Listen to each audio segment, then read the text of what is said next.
Полицейским Астаны удалось предотвратить суицид и достать человека из ледяной воды в самый последний момент.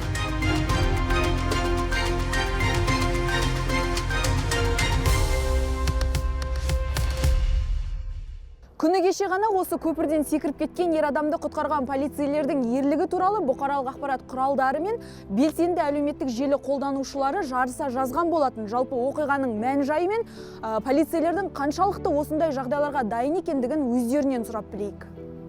Білуімше, сіз сол ер адамның артынан осы суға түскен болатынсыз. Жалпы шақырту қалай болды? Оқиғаның толық барысын айтып кетсеңіз. Таңғы сағат 5:30 шамасында 102 хабарлама түсті. Бір кісі ер азамат көпірден секіріп кетті. Жақын арадағы автопатрульді жіберіп, біз келген кезде ер кісі көрінген жоқ судың бетінде. Қасымдағы әріптестерді жіберіп, көпірдің үстінен спасательный кругты лақтырды ер кісіге. Мен астында тұрдым, уже ол кісі суға бір батып, басы көрініп, сосын тура келді, шешініп, сол кісіге қарай жүзіп барып, сол кісіні құтқарып, судың жағасына шығарып, жедел жәрдемге салып, бірінші көмегін көрсетті.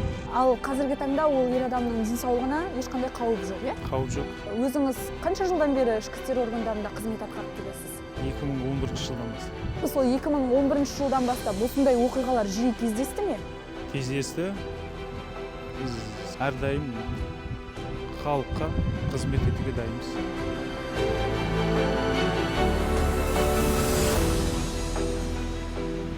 Жаңағы әріптесіңіз айтып қалды, сіз оған көмекке қарай құтқару шеңберін лақтырған екенсіз. Сонда әрбір автопатрульде осындай жабдықтар бар ма?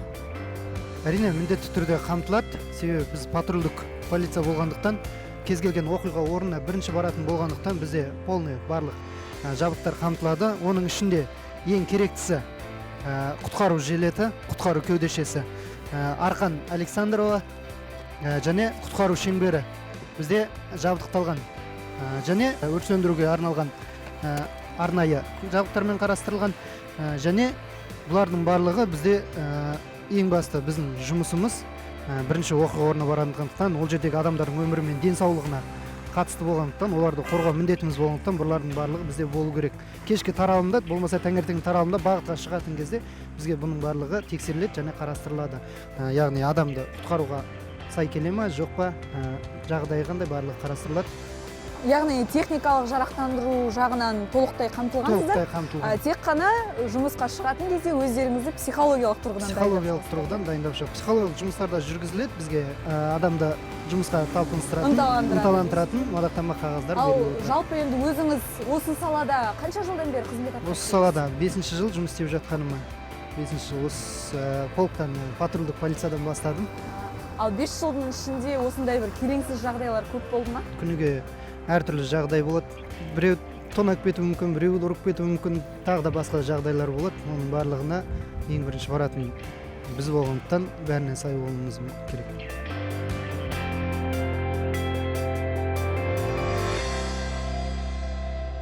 Кейіпкеріміздің бұл бірінші ерлігі емес. Ол әріптесі Ринат Мұхамеджановпен бірге қыркүйек айының басында тұрғын үйлердің бірінің 4-ші қабатындағы пәтер терезесіне шығып тұрған баланы аман алып қалған болатын.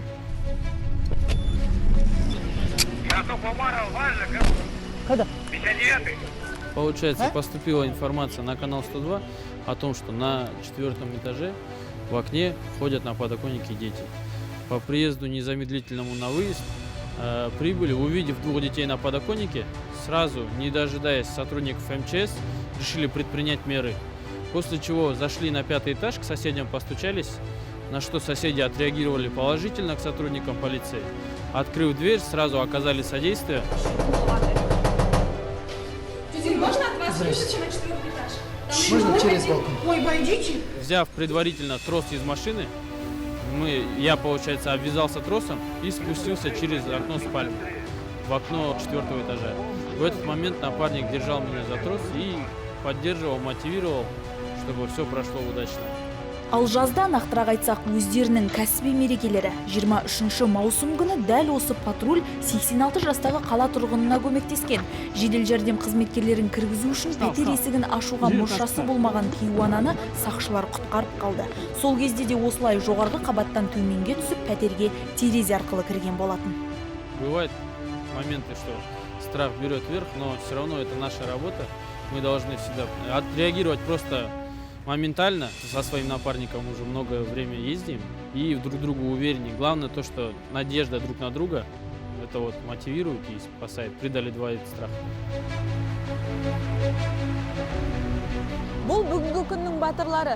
Сертіне берік, антына адал сақшылардың әрбір қызметтік күнінде осындай жағдайлар кездесуі әбден мүмкін.